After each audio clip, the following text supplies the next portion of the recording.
Hola, ¿qué tal? ¿Cómo están? Muy buenas tardes, bienvenidos a la octava jornada de la Clínica Virtual para Entrenadores, parte del programa de desarrollo de federaciones nacionales de FIBA en las Américas. Ya pasaron Marcelo Capalvo, Tara Van der Veer, Don Joe Walter, J. Cupinera, José Neto, Jennifer Rizzotti y Omar González. Hoy tenemos el honor de contar con Sergio Hernández, el entrenador de la selección argentina. Pero antes de empezar, le voy a ceder la palabra para dar la bienvenida formal a la presidenta de FIBA en las Américas, Carol Callan. Gracias, Rodrigo. Hola, buenas tardes. It is my pleasure to introduce our coach this evening, Coach Sergio Hernandez from Argentina. I watched the Pan American Games this summer where they won the gold medal, and I was also in Beijing when they won the silver medal during the World Cup. Rodrigo, I'll stop and allow you to interpret. Es un placer darle la bienvenida a Sergio Hernández, el entrenador de Argentina. Vi los Juegos Panamericanos este verano en Lima, donde lograron la medalla de oro, y también estuve en Beijing, donde hicieron un gran torneo mundial. Ahí fue el subcampeonato para Argentina. Argentina has had a terrific men's program for years and women's program.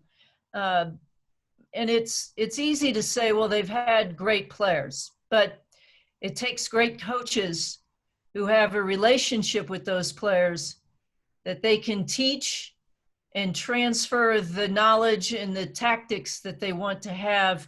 And there's none better than Coach Hernandez. Argentina tiene un gran programa de desarrollo para el básquet masculino, lo viene desarrollando desde hace muchos años, no solo en desarrollo de jugadores, sino también de entrenadores que saben enseñar a esos jugadores, y un gran ejemplo de eso es Sergio Hernández, el trabajo del coach que hoy tenemos de invitado. I had an opportunity to actually sit next to him during some women's games during the pre-Olympic qualifying tournament that was in Argentina in November. And it became very clear to me the way he has about him, the way he develops relationships is the most important piece to coaching. And I just want to welcome you, Sergio. Thank you for doing this, and we look forward to listening to you this evening. Tuve la oportunidad de estar en el torneo preclasificatorio olímpico femenino que se hizo en Argentina en noviembre. Entre paréntesis, fue casualmente en Bahía Blanca, de donde es Sergio. La manera en que él se relaciona me sorprendió, me gustó. Le quiero agradecer especialmente a Sergio por estar con nosotros esta tarde. Thank you, Carol. Voy a explicar brevemente el procedimiento de la clínica, que hoy es en español. Tendremos 40 minutos de exposición. Les voy a solicitar a todos que dejen sus micrófonos en silencio para que no haya interrupciones. Luego de la exposición vendrá el turno de las preguntas, que ya pueden ir dejando en el chat, y yo luego voy a leer y le voy a transmitir al entrenador cuando termine su exposición. Paso a presentarlo formalmente. Sergio Santos Hernández nació en Bahía Blanca el 1 de noviembre de 1963. Está transitando su segundo periodo como entrenador en jefe de la selección argentina.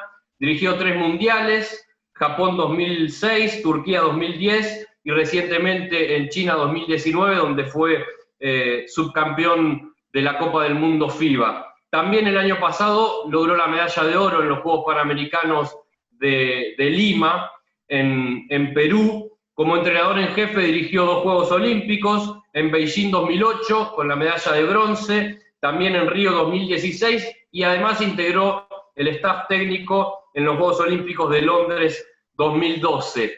En el Torneo de las Américas, en la AmeriCup, logró el subcampeonato en 2007, en 2015, en 2017.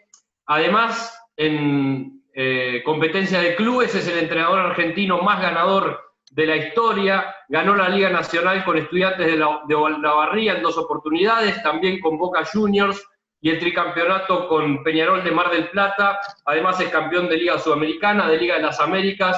Es un gran honor tener a Sergio Hernández, que va a exponer sobre estrategia defensiva y ofensiva. Sergio, la disertación es tuya. Bueno, muchas gracias. Siempre me da un poco de pudor cuando me hacen este tipo de presentaciones. Y la verdad, quizá le pase a ustedes también. Ante todo, los saludo a todos los que están siguiendo esta clínica y los felicito, no por escucharme a mí, sino por este deseo permanente de capacitarse, que es lo que a mí me llena de orgullo de nuestro deporte, de nuestro colectivo, de nuestros entrenadores en el mundo entero. El básquetbol es uno de los deportes donde más nos capacitamos, ¿no? Obviamente que tiene que ver con el juego. El básquetbol es un juego que va mutando, que va cambiando, van cambiando pequeñas reglas, y eso hace que cambien las estrategias y las tácticas, y eso nos obliga a todos a ir adaptándonos y capacitándonos, pero realmente es un tremendo honor para mí poder compartir un rato con ustedes y poder ver cómo es el colectivo de los entrenadores de básquetbol en el mundo entero. Les decía, a veces les debe pasar a ustedes cuando les dicen, escuchan que dicen lo que uno ha hecho y parece como que están hablando de otra persona, porque la vorágine, ¿no? La locura del día a día, esta pasión por lo que hacemos, esta motivación, esta movilidad que tenemos permanentemente y este tremendo deseo de aprender cosas y para después poder ponerlas en práctica, hace como que o no nos permite mirar muchas veces hacia atrás. Entonces cuando uno escucha, bueno, jugó tal torneo, jugó tal otro, y dice, wow, cuántas cosas hice, algún día tendré que reflexionar al respecto y poder disfrutarlas un poquito más. Aunque en su momento las he disfrutado a cada una de ellas, incluso no solo las que se nombraron, que son las que uno termina consiguiendo algún resultado bueno, sino a las que no he podido conseguir resultados que sean tan llamativos, y sin embargo he disfrutado de ese camino y me ha hecho crecer muchísimo.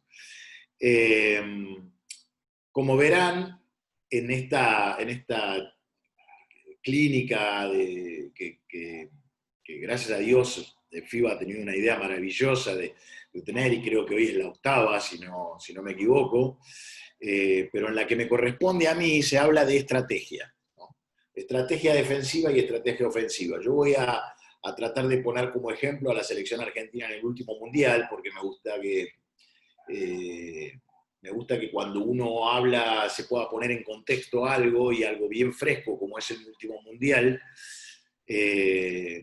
para que el ejemplo nos sirva para visualizar la idea, la teoría, ¿no? Porque si no, muchas veces terminamos hablando mucho de teoría y el no poder visualizar esa teoría nos hace un poquito más dificultoso el aprendizaje. Pero les decía, fíjense que habla de estrategia y no habla de táctica, ¿no? No habla de sistemas de juego, no es que en esta charla yo les voy a mostrar lo que nosotros hacíamos como un playbook, que es lo que generalmente todos los entrenadores están desesperados por tener. Acá vamos a hablar un poco de estrategia,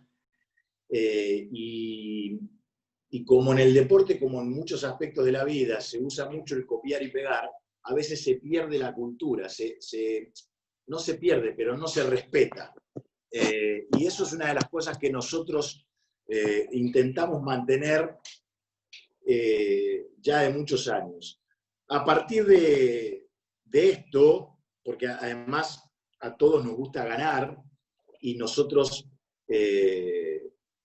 digamos, por historia no somos una potencia basquetbolística, en cuanto al biotipo no somos muy favorecidos para este deporte, nos cuesta muchísimo conseguir gente grande, no tenemos un mix de razas como a veces pueden tener otros países que favorezca el atleticismo, pero aún así nos gusta mucho ganar. Por lo tanto, nosotros basamos mucho nuestro juego en todo lo que tiene que ver con la velocidad, la dinámica, la agresividad y la lectura de juego. A partir de ahí nosotros elegimos, eso es una filosofía, una mirada muy general, es una visión. A partir de ahí nosotros elegimos estratégicamente un estilo de juego que está basado en eso y está basado también en el mapa o en la mirada del lugar al cual nosotros vamos a ir a competir. Cuando nos toca ir al Mundial, vamos a tratar de basarnos en algo bien presente. Cuando nosotros llegamos al Mundial con una camada renovada, nueva, sin tanta experiencia y sin tantos jugadores que llevaran procesos largos con la selección, decidimos doblar la apuesta de lo que venía haciendo la generación anterior en cuanto a la idea defensiva y ofensiva, o sea, buscar un equipo mucho más agresivo en la defensa, que pudiera ir a buscar a los rivales todo el campo, que pudiera mantener lo que se llama un bloque alto. Ahí, Juan, ya si querés puedes ir poniendo la primera placa que ustedes van a observar. Cuando nosotros hablamos de estrategia defensiva,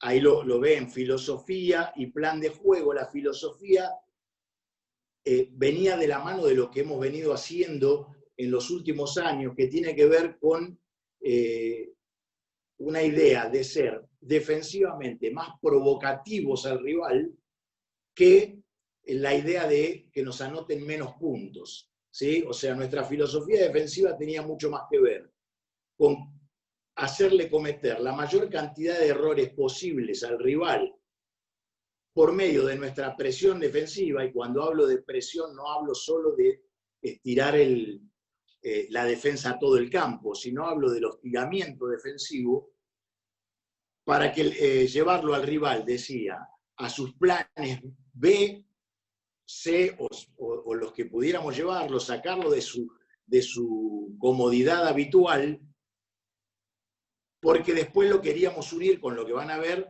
que tiene que ver con la filosofía ofensiva. Entonces, a partir de esto, nosotros conformamos lo que llamamos bloque alto o usamos dos frases y palabras, que es bloque alto y anticipación, como para darle una idea bien general a los jugadores de lo que queremos lograr. ¿Por qué un bloque alto? ¿Y cómo nace todo esto? Primero nace a partir de un gran interés por el balance defensivo como primer punto de partida de la defensa. Nosotros tenemos como consigna, insisto, siempre teniendo en cuenta nuestras virtudes y nuestros defectos, tenemos como consigna que máxima cantidad de jugadores a cargar en el rebote ofensivo es de 2, y que puede ser de 1 o hasta puede no ser de ningún jugador. ¿Por qué? Porque priorizamos el balance defensivo para que de esa manera renuncien los equipos rivales al ataque rápido lo antes posible y que nosotros podamos subir el bloque defensivo todo el campo, 3/4, mitad de campo o todo lo mejor que podamos hacerlo en ese momento. ¿Qué sucede? ¿Por qué nosotros partimos del balance defensivo? Porque si no tuviéramos este concepto, muchas veces permitís demasiado al equipo correr, al equipo contrario, y ya ese bloque alto no funciona. ¿Y por qué bloque alto? Porque nosotros necesitamos quitarle la mayor cantidad de tiempo posible al equipo rival para que llegue con menos segundos a la situación de 5 contra 5, que es donde ahí a nosotros nos pueden complicar por una cuestión de estatura, que de hecho fue lo que hicieron todos los equipos contra nosotros, restarle el mayor tiempo posible y mantenerlos con un bloque alto, alejados del canasto, para que cuando, porque eso iba a ser inminente, nos llevaran cerca del cesto, nosotros ahí ya empezáramos a jugar con el tiempo a favor nuestro. Sí o sí lográbamos que el rival no, se acercara al aro siempre por debajo de los 8 o 9 segundos. Lo que nos permitía, en un principio, bancar la defensa del juego interior, y si hacíamos algún juego de sobremarca, porque las diferencias de estatura nos obligaban a eso, no tuvieran tiempo para hacer un juego dentro y fuera, que era algo que es algo que hoy se estila mucho y hace mucho daño.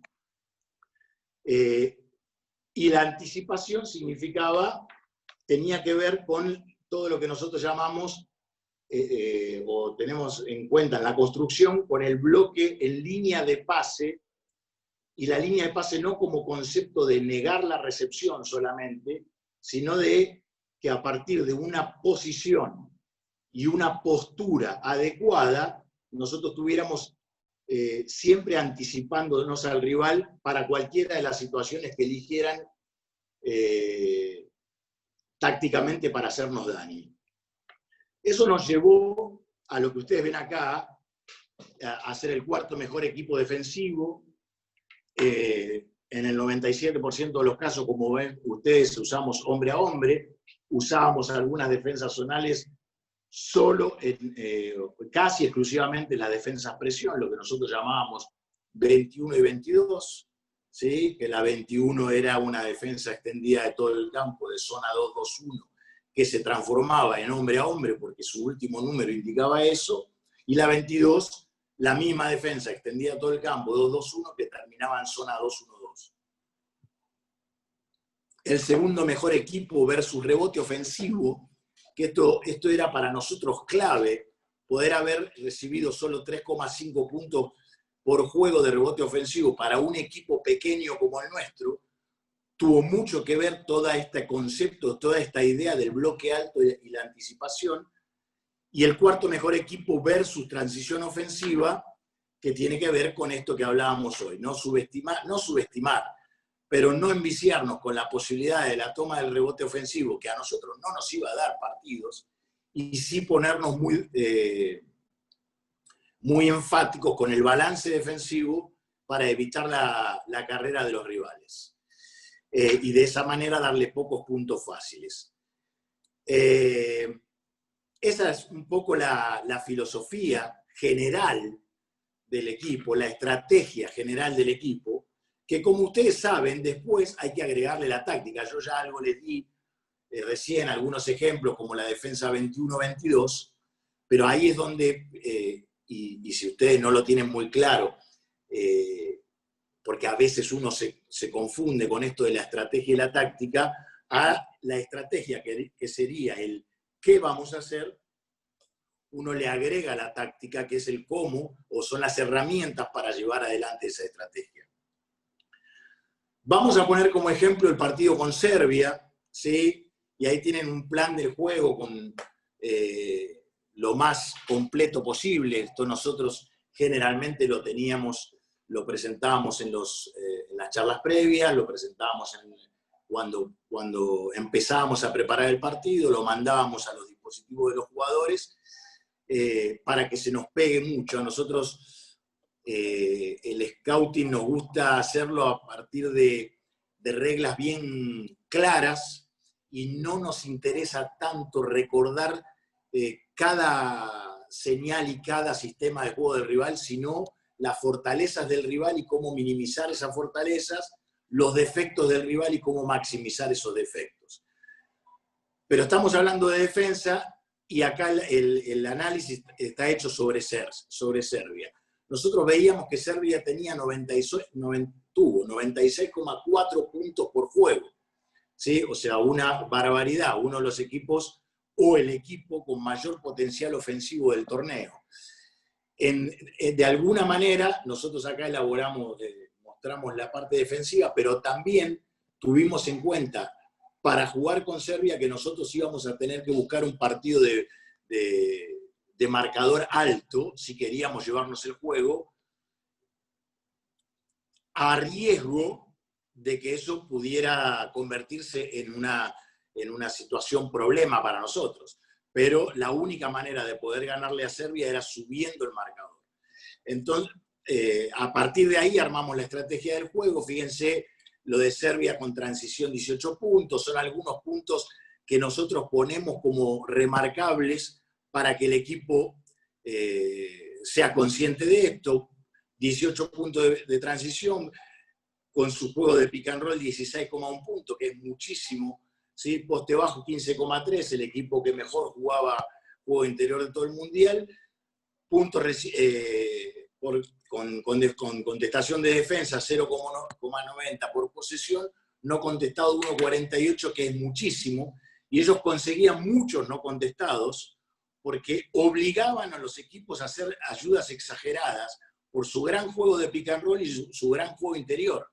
Entonces nosotros, a partir de estos análisis, después, bueno, ven los números de Bogdanovic, ven el promedio de altura, ven dónde tenían mayor cantidad de jugadores, que eso le podía servir también como para que nosotros tuviéramos en cuenta a la hora del desgaste, dónde los podíamos desgastar, que les iba a hacer más daño o menos daño, y la estrategia. Pero digo, fíjense que con todos estos números uno puede hacer por sentido común de decir, bueno, si ellos anotan fundamentalmente en transición, pick and roll y poste bajo, con el balance defensivo quitarle la transición, en el pick and roll decidimos que salvo Bogdanovic, a los demás jugadores les íbamos a dar el tiro, no les íbamos a dar la generación de juego con el pick and roll, ¿sí? Íbamos a apostar a que el jugador de balón tomara la decisión de canasta, porque los 16,1 puntos que ustedes ven eran lo que generaban en puntos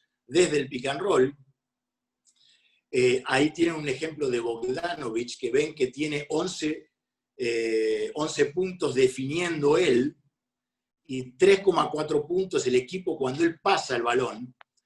Entonces, en el caso de Bogdanovic, ustedes después en la estrategia lo van a ver aparte, era el único caso que nosotros íbamos a sobremarcar en situaciones de pick and roll, y lo mismo en el poste bajo, con este concepto de bloque alto, extendido todo el campo todas las veces que pudiéramos, mantener la presión lejos del canasto y obligarlos a llegar con poco tiempo de posesión al juego interior, íbamos a lograr tener que hacer la menor cantidad de ayudas posibles, porque esos 15,3 que ustedes ven de poste bajo no son puntos que se hacían en el poste bajo exclusivamente, sino que se generan a partir de la llegada del balón al poste bajo.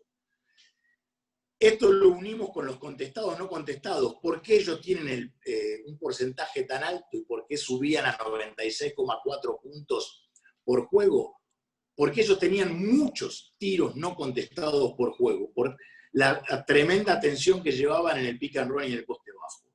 Nuestra idea era no punto de transición, no sobremarcar los pick and roll, no sobremarcar los postes bajos, ¿sí? Con esta idea de estructura de defensa de bloque alto y de anticipación, para que tengan que tomar la mayor cantidad de tiros contestados, que era donde bajaba mucho el promedio de conversión por posesión, ¿sí?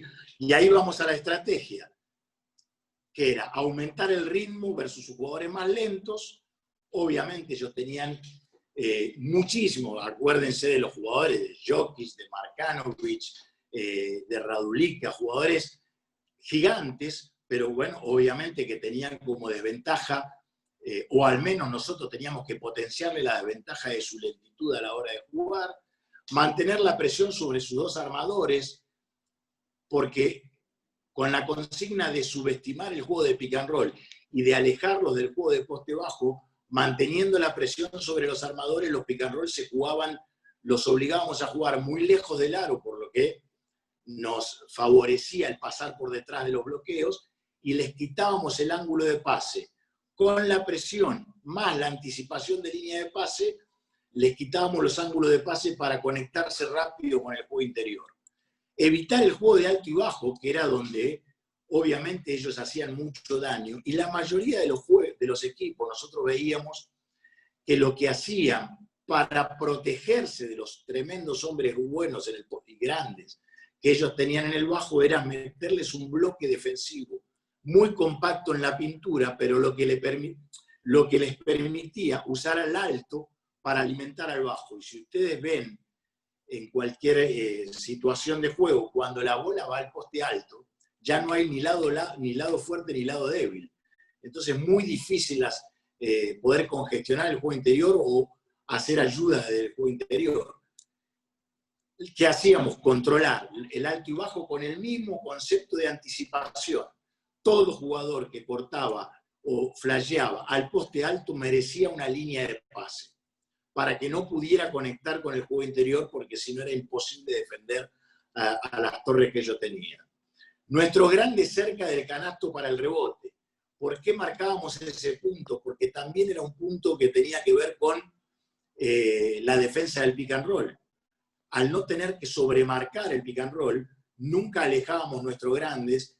Fue un partido que elegimos tener la menor cantidad de cambios defensivos posibles, porque nosotros necesitábamos que nuestros grandes estuvieran el mayor porcentaje de tiempo posible dentro de la pintura. Contrariamente a lo que hicimos, por ejemplo, en el Panamericano, donde nuestros grandes, por no ser tan grandes, cambiaban muchos en los bloqueos y de esa manera manteníamos el bloque bien agresivo. En este caso lo queríamos mantener agresivo, pero que nuestros grandes no salieran de la pintura para estar listos para el rebote. Agresivos con Bogdanovic, trap más negar línea de pase. Ahí nosotros nos pusimos absolutamente,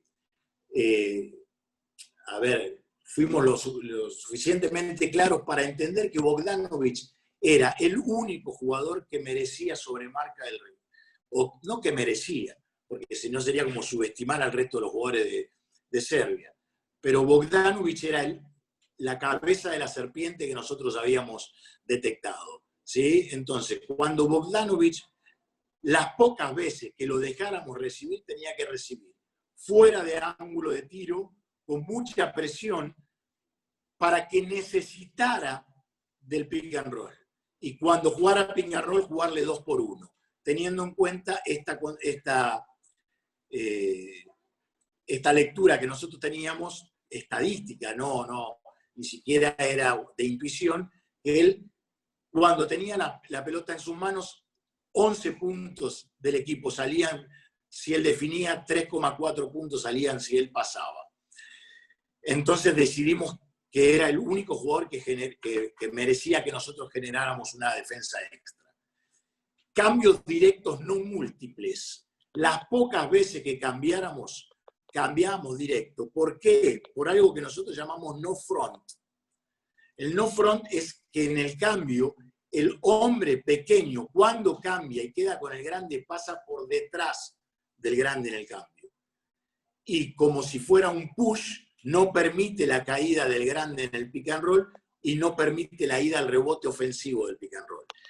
Cuando vos jugás múltiples, no podés hacer ese no front, sí o sí tenés que pasar por arriba, y generalmente se nos notaba demasiado los mismatch, quedábamos con demasiada diferencia de grande y pequeño.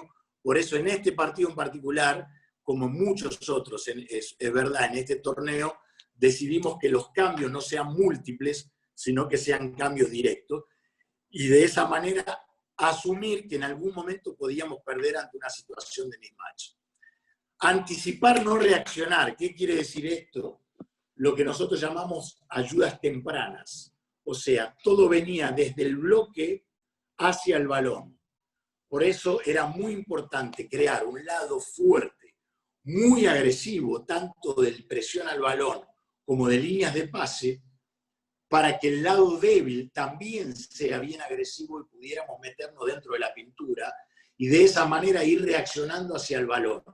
No lo contrario, que ellos pudieran encontrar espacio de 1 contra 1 y que ahí nosotros tuviéramos que hacer, reaccionando, ayudas, porque ellos son expertos en pasar el balón y jugar el pase extra, y bueno, y de esa manera conseguían la cantidad de puntos que estamos hablando. Si tenemos algo de los videos, Juan, lo vamos mostrando un poco la idea, ¿sí?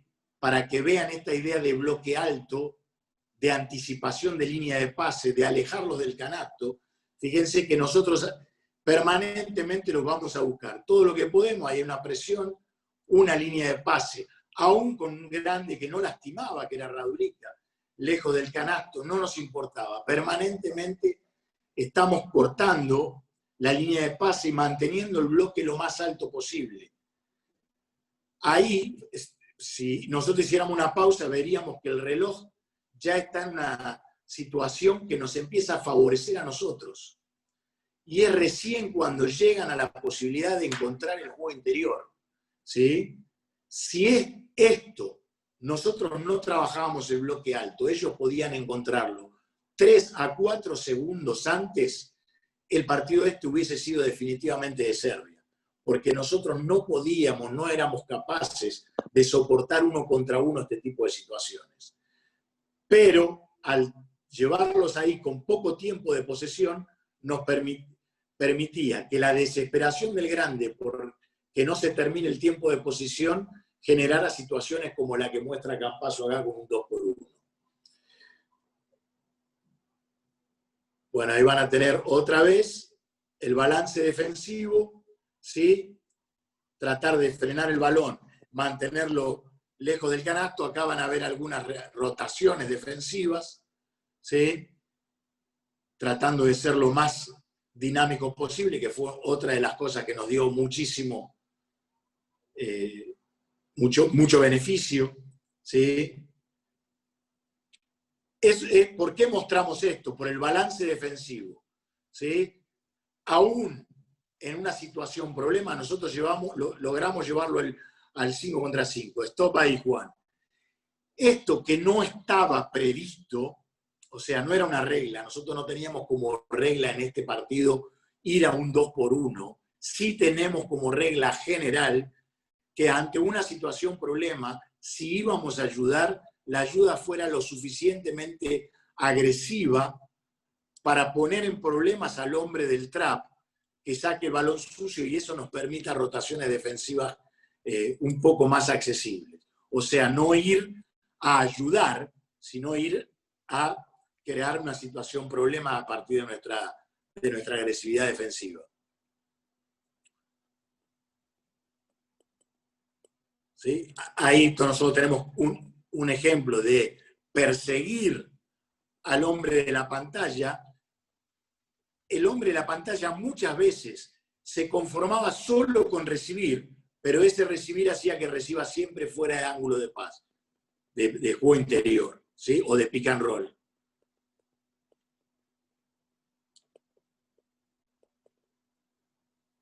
¿Sí? Seguimos viendo situaciones que nosotros rápidamente los obligamos a jugar 5 contra 5, ¿sí? Ahí tenemos cambio defensivo, directo, ¿sí? Y permanentemente lo que más tienen que ver es esto de la idea de estar permanentemente bajo presión en la bola y jugar línea de pase para que ellos estuvieran siempre jugando con ángulos equivocados y que lleguen al juego de poste bajo con el menor tiempo posible y meterlos en situaciones problemas. Siempre basado en mucha comunicación, mucha agresividad, mucha lectura de juego. ¿Sí? Bien, esto en líneas generales es lo que nosotros buscamos como estrategia defensiva. Obviamente, esta estrategia después tiene sus planes tácticos. ¿Sí? Nosotros, además de las presiones 21 y 22, tenemos la presión en hombre a hombre que llamamos 100. Esto se los doy como ejemplo, que si saca el grande es una presión, todo el campo, llevamos al hombre, llevamos el balón hacia la línea lateral y jugamos un 2 por 1 con el último hombre. Si juegan con los perimetrales, llevamos a los hombres hacia el medio y jugamos saltar y cambiar, etcétera, etcétera. Pero esas son herramientas tácticas para desarrollar un plan estratégico. Lo más importante es siempre tener un plan maestro, un plan estratégico. No simplemente tener sistemas defensivos y creer que la táctica nos va a solucionar los problemas. Es uno de los mayores defectos que tenemos los entrenadores cuando abusamos de los planes tácticos y el jugador pierde nivel de ejecución porque pone toda su expectativa en el plan de juego, y baja su responsabilidad en la ejecución. Siempre la ejecución es más importante que el plan. Lo ideal es un muy buen plan con una gran ejecución. Ahí, todo esto no tendría sentido si nosotros no lo atáramos a un plan ofensivo, porque no es que elegimos el plan defensivo solo por lo que para quitarle puntos al rival. Este plan defensivo, estratégicamente bien diseñado y muy bien ejecutado por los jugadores, nos llevó a tener mucha injerencia en nuestro primer plan de juego ofensivo, que es la transición, la utilización de los primeros 7 segundos de la posesión. Fíjense, transición ofensiva y comportamientos. Sí o sí teníamos que ser un equipo muy bueno en la utilización de los primeros 7 segundos de la posesión. No solo había que correr rápido, sino que había que comportarse de buena manera, porque el rival tenía que saber que nosotros, ante la primera oportunidad de conversión en los primeros segundos de la posesión, íbamos a ser letales. Eso no solo nos daba puntos, fíjense que ahí fuimos primeros en puntos en transición y ataque rápido, con 18,4 puntos por juego, sino que lo más importante que estos casi 20 puntos por juego de ataque rápido y transición, que es una cantidad increíble, era de que de esta manera intimidábamos tanto al rival que la mayoría de los rivales no podían imponer su scouting contra nosotros, porque vivían solucionando problemas. Era tanto el miedo que nosotros le generábamos al rival de anotarle en los primeros 7 segundos, y después éramos tan buenos en lo que nosotros llamamos ataque secundario, de no permitir al rival tener ese break para empezar a anticiparse defensivamente y mantener viva nuestro ataque con nuestros diseños de ataque secundario, que generalmente teníamos al rival siguiendo o tratando de solucionar los problemas defensivos que les habíamos generado a partir de nuestra agresividad ofensiva en los primeros segundos de juego.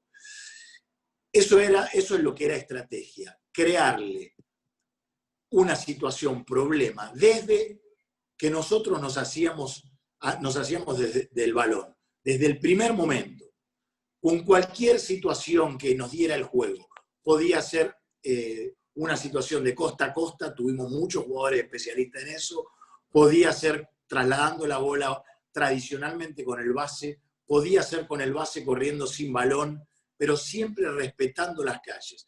Nuestro equipo es un equipo que corre generalmente lateralizando el balón, porque consideramos que nos abre más posibilidades más calles de llegada en ataque rápido, aunque ahí ya nos estaríamos empezando a meter en táctica. Y teníamos nuestro ataque rápido natural y nuestro ataque secundario como nuestra principal, nuestro principal caudal ofensivo y nuestra principal manera de hacer daño al rival, ¿sí?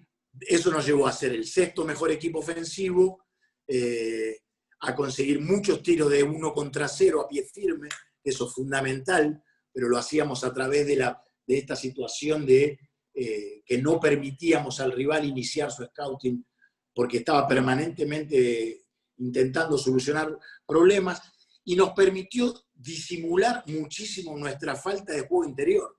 Fíjense que nosotros fuimos el 3er mejor equipo en definir con los puntos de rol de nuestros hombres grandes.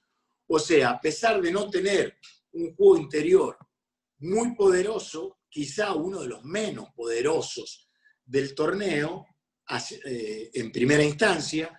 Fuimos uno de los equipos que anotó más puntos en la pintura, porque esto de la dinámica, el buen uso de los espacios, los buenos comportamientos, la velocidad, nos permitía muchas situaciones de 1 contra 0 en las definiciones de nuestros jugadores con puntos del rol. Y eso que ahí estamos hablando solo del punto que sale de la mano del grande cuando rola, y no de todos los puntos que nos daba el rol en el juego de dentro y fuera, que no hubiésemos podido conseguir si queríamos jugar un ataque o un juego interior tradicional. ¿Sí? Ahí vamos a ver algunos videos, Juan.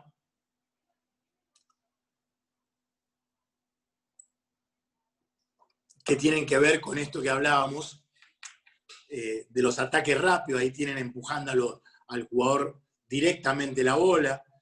Cosas que parece que son, digamos, que el juego te las tiene que dar y que no son entrenables, y es absolutamente incierto. Esto es un hábito que se entrena, es un hábito que se incorpora y que el equipo tiene que tener claro,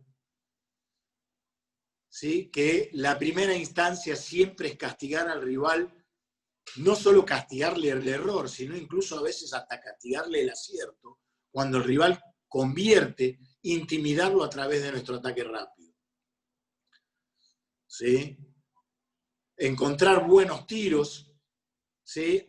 Está bien, uno dice, bueno, pero tengo que tener a Campazzo. Bueno, obviamente que uno siempre juega en función de los jugadores que tiene, ¿sí? Pero fíjense, podés poner un stop ahí, que siempre las calles están ocupadas en su totalidad.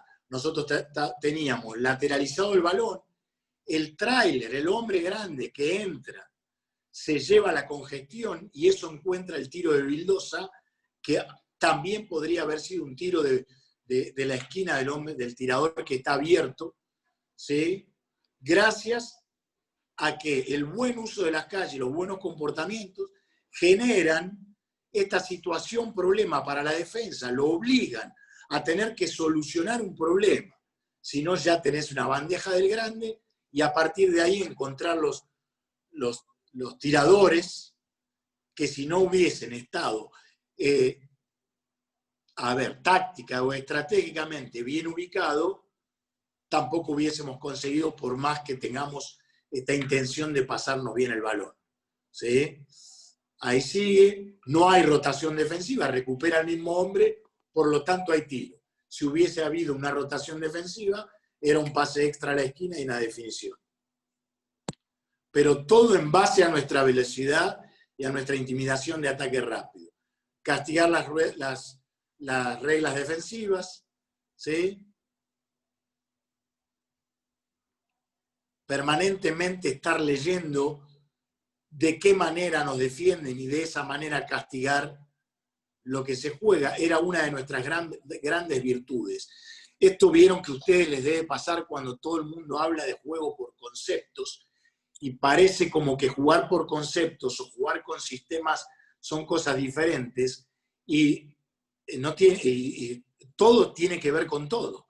¿Sí? Lo conceptual es comprender el juego de manera tal que cualquier sistema que vos quieras implementar, cualquier diseño, cualquier diagrama, al final va a tener respuesta en función de lo que el rival te proponga defensivamente.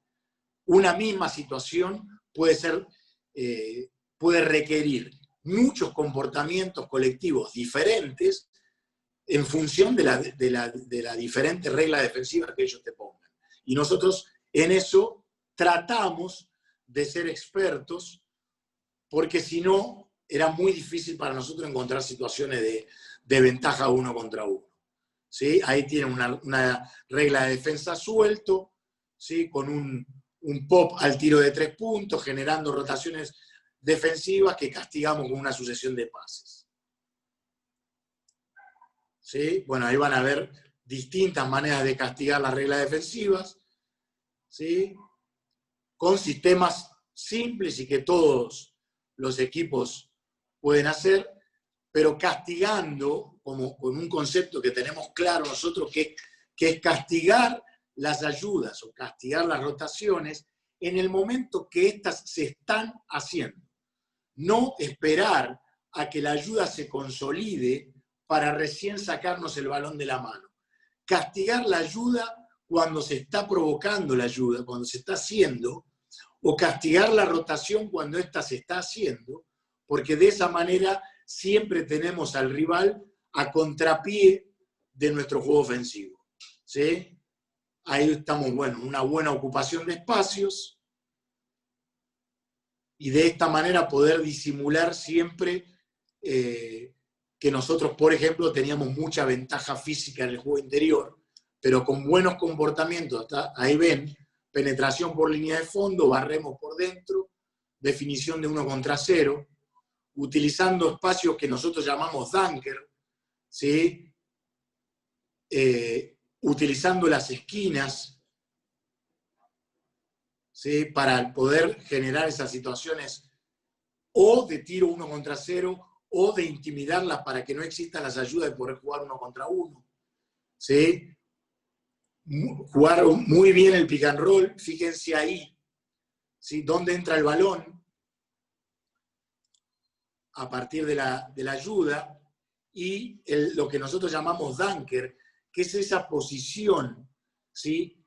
Que hasta hace poco tiempo prácticamente no se usaba, porque parecía como que el jugador molestaba, y la llamamos dunker porque es una posición favorable a la volcada del jugador, que su sola aparición en esa jugada, pone un poquito para atrás Juan, logra 2 cosas claras. O su hombre, stop, ahí, no va a hacer la ayuda porque ese jugador está en una situación de definición, o define dar la ayuda, lo que genera, en este caso, una definición de volcada del grande, un pase más, Juan, ¿sí? Stop, o podría haber exigido una ayuda, una rotación del perimetral, y lo que nos hubiese dado un tiro exterior.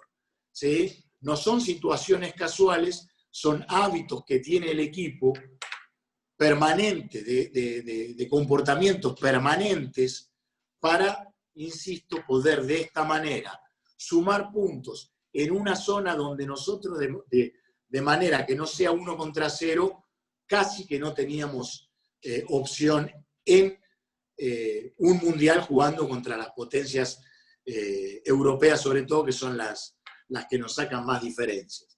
¿Sí? Por lo tanto, señores, cuando uno tiene algo en sus manos, cuando uno tiene un equipo en sus manos, tiene que tener una visión, tiene que tener una filosofía, tiene que tener algo que le cree una identidad, enamorarse de eso, a lo que nosotros llamamos estrategia de juego, agregarle su plan táctico y ponerse... Esto no solo te ayuda a jugar bien un juego, sino que te ayuda a poner el foco donde hay que ponerlo, que es en la búsqueda de la excelencia del juego colectivo. Lo que te quita, de alguna manera, la contaminación de poner el foco en el resultado final del juego. ¿Sí? De esta manera logramos jugar de mejor manera, porque nuestro objetivo siempre es jugar, buscar la excelencia en la ejecución de un plan que nos enamoramos porque es un plan que tiene que ver con nuestras virtudes y defectos. ¿Sí? Rodrigo, creo que está pasado el rato, así que supongo que tendrán las preguntas escritas por ahí. Muchas gracias, coach. Súper interesante. Muy visual, muy gráfico, la verdad que muchísimas gracias. Pasamos a la parte de las preguntas. Hablabas en un momento de acomodarse al personal que uno tiene, y también hablaste del primer plan ofensivo, la transición, esos primeros 7 segundos, y en ese sentido en la transición y en el personal que uno tiene. Lo que te quiero preguntar es puntualmente cuánto benefició la explosividad de Facundo Campazzo. Quisiera preguntarte alguna reflexión puntual de Facundo, porque es alguien a quien conocés muy bien, confían mutuamente, lo hiciste debutar como profesional, lo viste crecer, y bueno, imagino que para todo este plan, puntualmente en China, ha sido muy importante. Sí, obvio que siempre los entrenadores tenemos que tener claro que el verdadero secreto está en la ejecución. Mientras mejores jugadores tengas, el plan va a salir mejor. Digo esto y hago mucho hincapié porque a veces como que nos enamoramos demasiado de una idea y pensamos que el sistema está por sobre las individualidades, por sobre el talento, y no es así. Obvio que Campazzo es un jugador ideal para este sistema, para esta forma de juego, que potencia este juego, que además comulga con esta idea, se siente cómodo, y posiblemente si no estuviera él, no cambiaría la idea principal, pero sí sería mucho más dificultoso poder llevar adelante un plan de estos. Pero, un poco contradiciéndome, no es necesario tener jugadores tan explosivos como Campazzo para poder llevar adelante una idea de juego vertical. Hay que perder el miedo a este mal concepto que tenemos de que la velocidad conlleva al apuro y el apuro lleva al error, y por lo tanto jugamos tanto con el freno de mano puesto. Cuando uno habla de juego de control, no debería hablar de la cantidad de segundos ni de la cantidad de pases que uno hace en una ofensiva, sino del control que uno tiene sobre el juego en sí. Ustedes ahí en la compaginación vieron algún ataque rápido definido con un tiro de 3 puntos al segundo pase. Para muchos es un juego relativamente anárquico, y para muchos otros, en los que yo me encuentro, tiene que ver muchísimo con el orden y la idea de juego. El orden, la creatividad de los jugadores no se potencia en el caos, sino que se potencia en el orden. Hasta para correr la cancha, hasta para jugar situaciones, posesiones cortas, hace falta mucho orden, hace falta mucho entrenamiento, hace falta mucho trabajo y hace falta una idea clara. ¿Sí? Pero lógico que Campazzo, jugadores como Campazzo, y podríamos decir Vildosa y La Provítola, colaboran mucho para este tipo de juego. Pero también Campazzo ha desarrollado esta idea muchas veces sabiendo resignar situaciones y corriendo el ataque rápido sin balón, cediéndole el traslado del balón a Gabriel Deck o al mismo Luis Scola, porque la prioridad es tomar bien las calles y capitalizar bien esos primeros 7 segundos, y salir de esa idea conservadora de que siempre el balón tiene que subir por el base, y hacer mucho hincapié que lo importante es que el balón llegue de un aro al otro lo más rápido posible y con el mayor orden posible. Pero claro que Campazzo te hace todo mucho más fácil. Acá hay una pregunta de Víctor González. Dice, muy clara la filosofía y el orden en el juego de Argentina, pero ¿cómo logró esa identidad de equipo, esa agresividad, identidad y convicción de ganar, tomando en cuenta que es un equipo muy joven en competencias de esta envergadura, y la parte psicológica debió ser un factor importante para conseguir el objetivo? Un poco está en el final, digamos, ¿no? A veces cuando hay poco tiempo y hay mucho contenido es difícil poder cerrar algunas cosas, pero fuimos tan insistentes con el tema de ser, no me gusta mucho la palabra obsesivo, porque como que la obsesión está vista como una virtud de los entrenadores, y para mí la obsesión nunca puede ser una virtud, pero en este caso a lo mejor es gráfica y la puedo usar. Fuimos muy obsesivos con esa búsqueda de la excelencia en la ejecución de nuestro plan, que nos quitó esta cosa de estar permanentemente pendiente del rival de turno. O sea, nosotros estábamos mucho más pendientes de nuestro juego, de ser cada vez mejores a la hora de ejecutar un plan maestro y no un plan específico, un plan puntual contra un equipo determinado, que nos llevó a quitarnos presión. Si nosotros, con esta renovación de camada que teníamos, esta juventud, entre comillas, y toda esa presión que nos generaba el legado de la generación dorada, valga la redundancia de la generación, nos poníamos demasiado conscientes del resultado y no del rendimiento, posiblemente no hubiésemos podido jugar como jugamos. Entonces yo lo que recomiendo siempre es focalizarse en la idea, focalizarse en la filosofía de juego, focalizarse en la manera, en el plan. Me parece que ese fue el gran secreto. Casi nunca hablamos ni de cuarto de final, ni de semifinal. Creo que como un año antes, en plenas ventanas clasificatorias, con una mirada que dio Luis Scola ante un partido muy bueno que tuvimos contra Puerto Rico, que dijo, creo que deberemos empezar a hablar íntimamente de semifinales de Mundial. Creo que esa fue la única semana en la que nosotros hablamos de una posición final en el Mundial o de una expectativa de lograr determinado objetivo en el Mundial. Nuestro objetivo siempre fue jugar, que el próximo juego sea nuestro mejor juego, no que sea una victoria ni una derrota. Y a mí me parece que esa es la manera de enfocarse, y que es algo que quita mucho, que quita mucha presión y que ayuda a que los equipos jueguen mejor.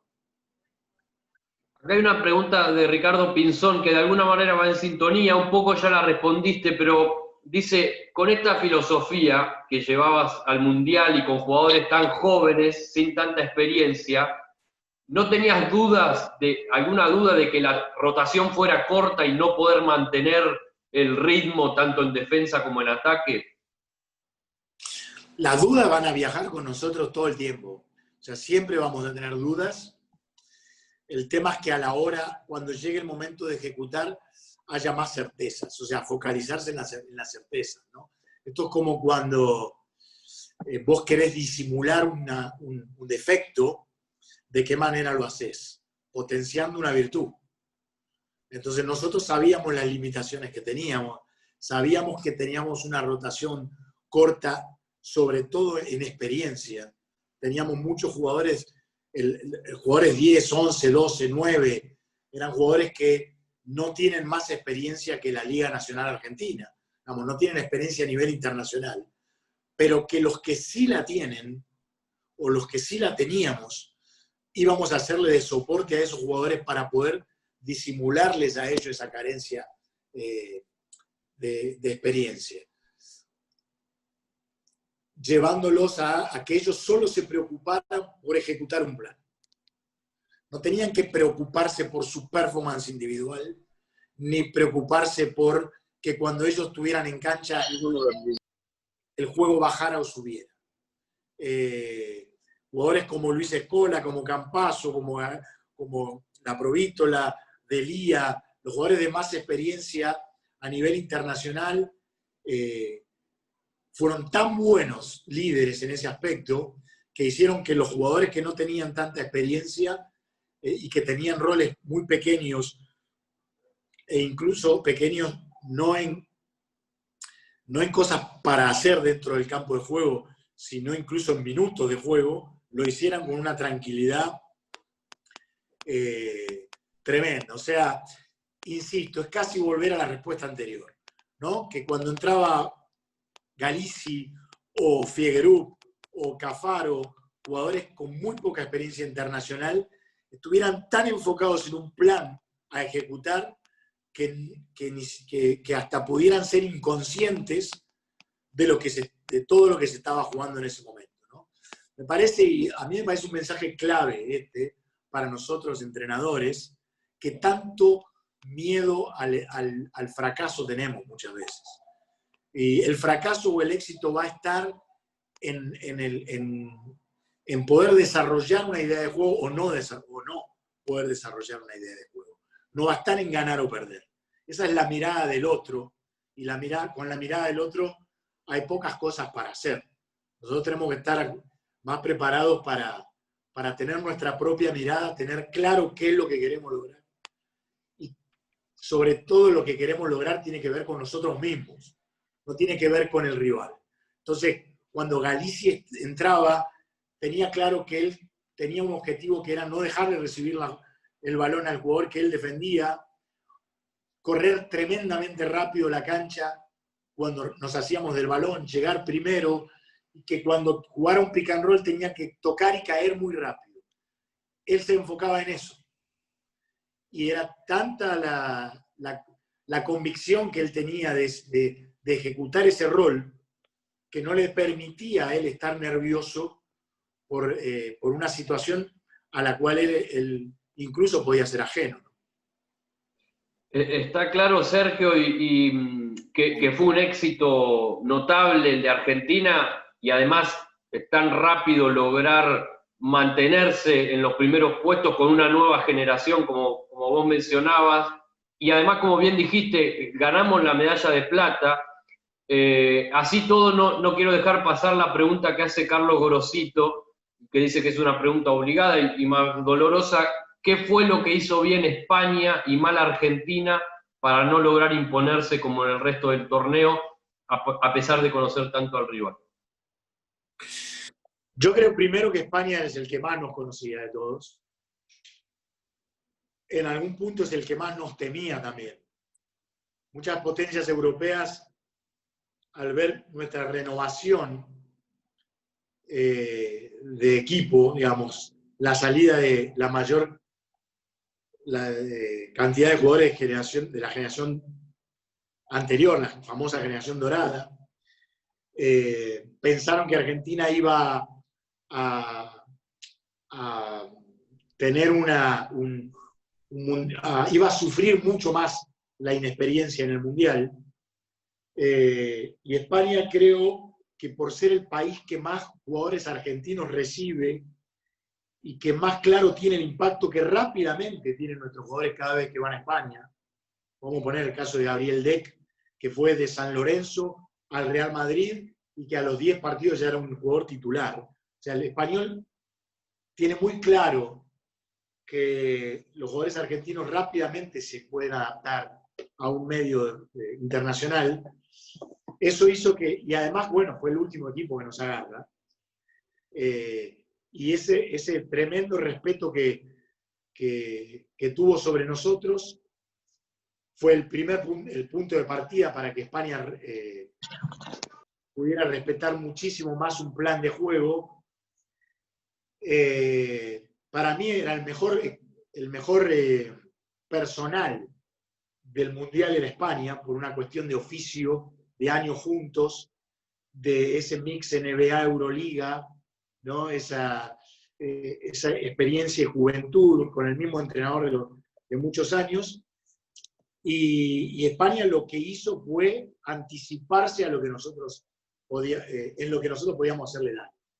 Digamos, saber que nosotros estábamos muy crecidos, que creíamos mucho en lo nuestro, no nos dejó presionarlos en ningún momento, nos quitó el ataque rápido, eliminó los errores ofensivos, jugó con muy pocos errores en ataque, nos quitó ritmo, nos obligó a jugar muchos 5 contra 5, no nos permitió la utilización de los primeros 7 segundos.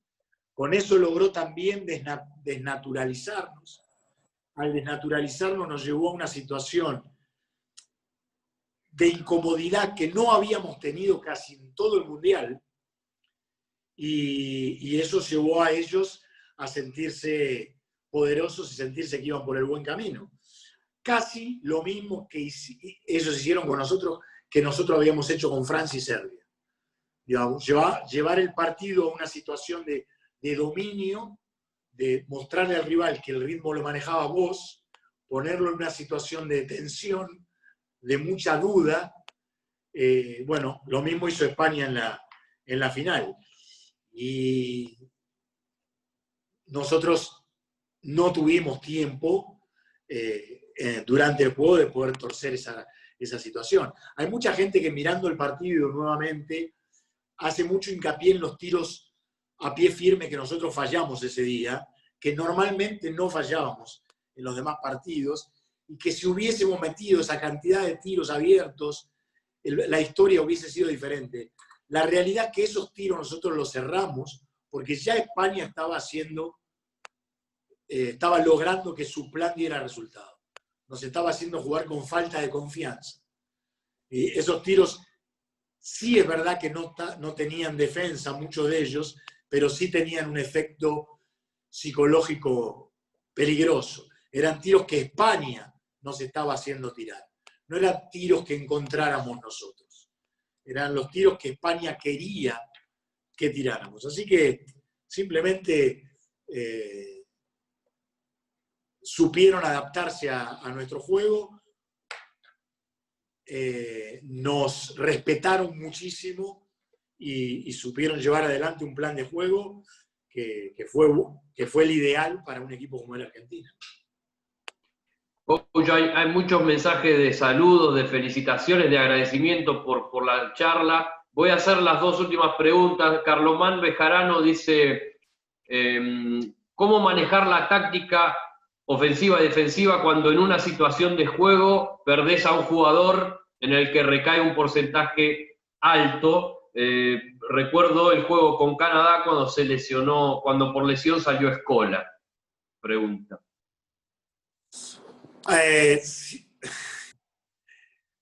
Esto es lo mismo que los defectos y las virtudes. Cuando tenés una situación inesperada, sea por lesión, sea por cantidad de faltas en un juego, por expulsión, por lo que sea, automáticamente hay que disimular esa ausencia potenciando una presencia.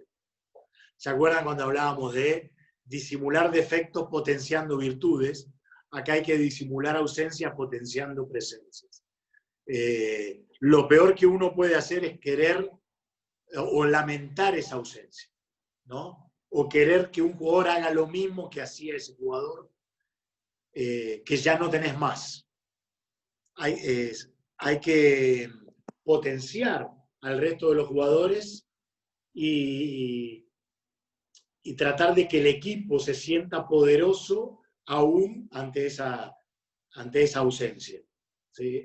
Es más fácil lamentar y es más fácil muchas veces poner mentalmente como excusa que esa ausencia te permite cierto margen de ahora puedo perder, ahora sería lógico que las cosas no salieran, y lo que hay que hacer es seguir atado a un plan de juego, potenciar una presencia, que siempre sucede eso igual, porque la presencia de un jugador muy importante y muy determinante muchas veces parece loco, pero tapa las virtudes de otros jugadores. Entonces, en este caso hay que saber que la ausencia de ese jugador, seguro, si nosotros tomamos el tema con tranquilidad y tenemos la calma necesaria que tiene que tener un líder, en esos casos va a destapar o va a potenciar a otro jugador que generalmente está esperando ese momento. Así que lo primero que hay que hacer es no perder la calma, y si vamos a alterar el plan, tratarlo de hacerlo de una manera no alarmante, y siempre pensando en seguir buscando que la identidad del equipo no se no se vea lastimada, ¿no? Porque si no el resto de los jugadores empieza a perder confianza en un plan y siente como que todo está basado demasiado en la presencia o no de un jugador. Porque ahí pasa con Scola, puede pasar con cualquier otro jugador y puede pasar en cualquier otra instancia. Nosotros hemos tenido que enfrentar situaciones, partido por medalla de bronce, en Beijing contra Lituania, donde hacía 24 horas se nos había lastimado Manu Ginóbili y no podía jugar. Y tuvimos el mejor partido del Juego Olímpico ese día. Es raro, porque decir, pero como te falta tu mejor jugador y vos tenés tu mejor partido. Bueno, muchas veces esas cosas tienen que ver. Acá Víctor Peña pregunta ¿qué tiempo fue la preparación de la selección argentina? ¿Cómo trabajó la preparación del equipo y cómo fue la construcción ofensiva? Y mucho, porque tomamos la decisión de ir al Panamericano de Lima, que era exactamente 25 días antes, terminaba 25 días antes del inicio del Mundial. O sea que estuvimos un poco más de 2 meses juntos, con una preparación extensa, larga, y con un torneo como era el Panamericano, fuerte, exigente, que nosotros quisimos tener con este mismo equipo.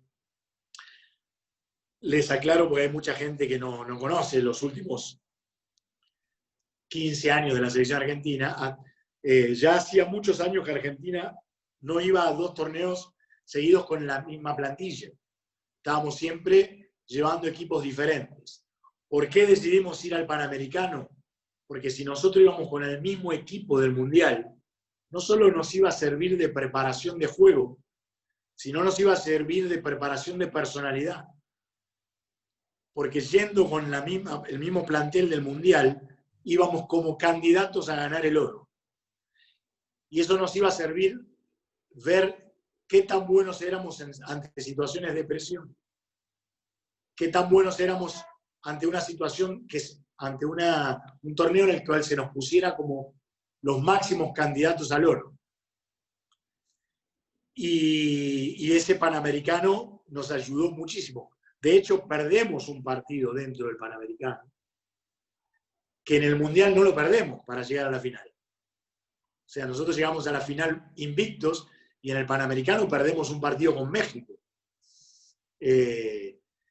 Todas esas situaciones nos llevaron a el entrenamiento, la preparación, el Panamericano, después pasar a jugar contra equipos europeos.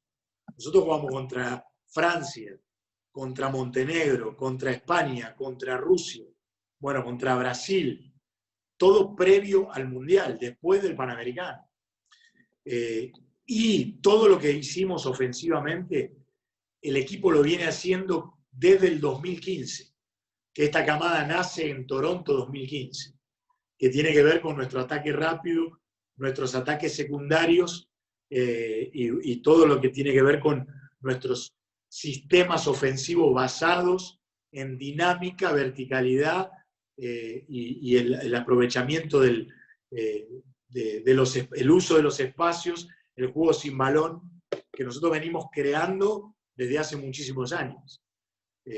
Ahora, digamos, como que encontró la maduración. Esperemos que no haya encontrado el techo, porque esta camada tiene mucho todavía para seguir jugando juntas. Sí es verdad que en el Mundial casi jugamos a un nivel de excelencia.